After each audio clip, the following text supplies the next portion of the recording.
अस्सलाम वालेकुम, कैसे हैं आप सब। इस चैनल को सब्सक्राइब कीजिए, लाइक कीजिए और शेयर कीजिए।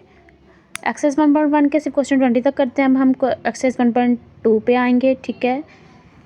उसका क्वेश्चन नंबर 1 करेंगे, ओके।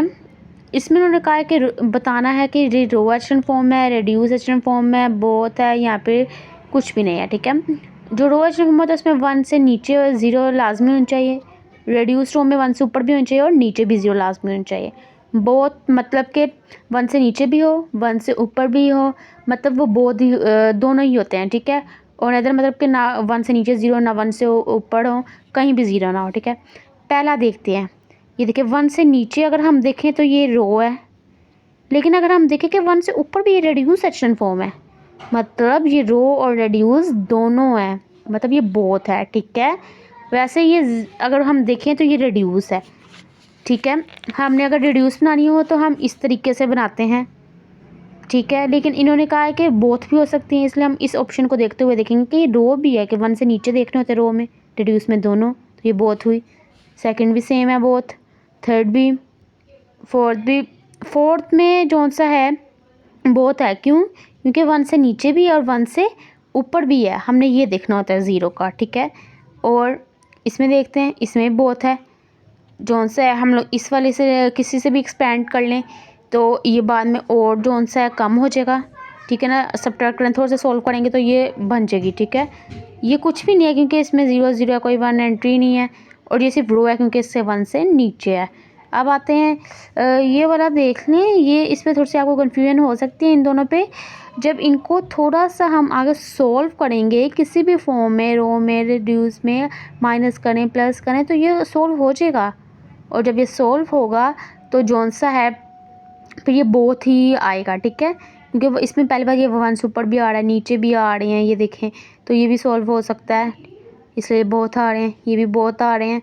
ये तो बिल्कुल कुछ नहीं क्योंकि ये सॉल्व होकर भी 0 0 एंट्री रहेंगी। और ये रो है क्योंकि इससे 1 से सिर्फ एक नीचे इधर 0 दिया हुआ है, ठीक है। क्वेश्चन 2 आप खुद करेंगे। अब हम क्वेश्चन 3 पे आते हैं।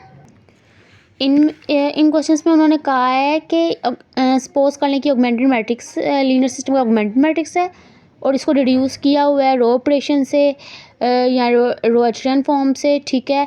इसमें हमने रो या कॉलम इस को आइडेंटिफाई कुछ भी करके मतलब इसको सॉल्व करना है सिस्टम को, ठीक है। चलें, मतलब इसको एक्स ले लेते हैं, इसको वाई लेते हैं, इसको जी ले लेते हैं, ठीक है। एक किस्म की एक्स वाई जी की वैल्यू निकालनी है, ठीक है। चाहे इससे जो सा आर्बिट्रेरी वैल्यू इससे अगर नहीं निकली तो निकालें, या फिर इसकी वैल्यू निकलती तो वो निकालते हैं। ये देखें ए पार्ट में ये दिया हुआ है उन्होंने, पहली x minus 3y plus 4z is equal to 7। मैंने पहले भी कहा था आखिरी वाली वैल्यू हमेशा जो सी है हमारी इक्वल के बाद वाली होगी, ठीक है। ये उन्होंने नहीं लगाया, आप ना लगाएं, चाहे आखिरी वाली हमेशा इक्वल के बाद वाली है, ठीक है। तो ये क्या हो जाएगी x minus 3y plus 4z, ठीक है। अगर इधर एक और वैल्यू होती तो हम w से स्टार्ट कर लेते, w x y z, ठीक है। यहाँ अगर 2 होती तो x y कर लेते, ठीक है। x minus 3y plus 4z equal to 7। दूसरी क्या होगी, y plus 2z equal to 2, z is equal to 5, ठीक है। z की तो वैसे उन्होंने इधर इसी तरह वैल्यू निकल गई। अब ये देखा z इज इक्वल टू 5 आ गया। अब z की वैल्यू हम इसमें पुट कर लेते हैं ताकि y आ जाए, y की वैल्यू आ जाए y प्लस 2 5 ज़ा 10 इज इक्वल टू 2 हो जाएगा, तो उस साइड पर जाके y की वैल्यू आ जाएगी, ठीक है। ये देखें y की वैल्यू ऐसे आ गई, ठीक है। अब x y की वैल्यू हम इक्वेशन नंबर 1 में डाल दी तो हमारी ये x की भी वैल्यू आ गई, ठीक है। x y z ऐसे हमारे फाइंड हो गए हैं, ठीक है। अब बी पार्ट उन्होंने ये दिया है। अब 4 आ गई तो w x y z कर लेते हैं, ठीक है। और ये आखिर वाली इक्वल के बाद वाली होती है, ठीक है। ये देखें w प्लस x वाली 0 है तो हमने इसको नहीं लिखी, 0 होता है तो plus 8y minus 5 equal to 6, ठीक है। अगर आप लिखना चाहते हो लिख दें प्लस 0x, ठीक है। इधर पर वो 0 ही हो जाएगी। अब इधर क्या आ जाएगी, w की तो 0 वैसे x plus 4y minus 9z equal to 3, आगे y plus z is equal to 2, ये देखें। और फिर y plus z is equal to 2। अब देखें इधर तो कोई वैल्यू नहीं निकली, तो इधर हमें जो से हम इस वाली जो सी वैल्यू में है ना z को क्या कर लेते हैं, t कर लेते हैं पुट z में, ठीक है ना। y को 2 माइनस टी होगी क्योंकि इसमें आर्बिट्रेरी वैल्यू हमें करनी पड़ेगी कोई ना कोई, क्योंकि ये इन्फिनाइट इसके मैंने सोल्यूशंस हो रहे हैं। Put z equal to T, y equal to 2, z चलेगा माइनस टी।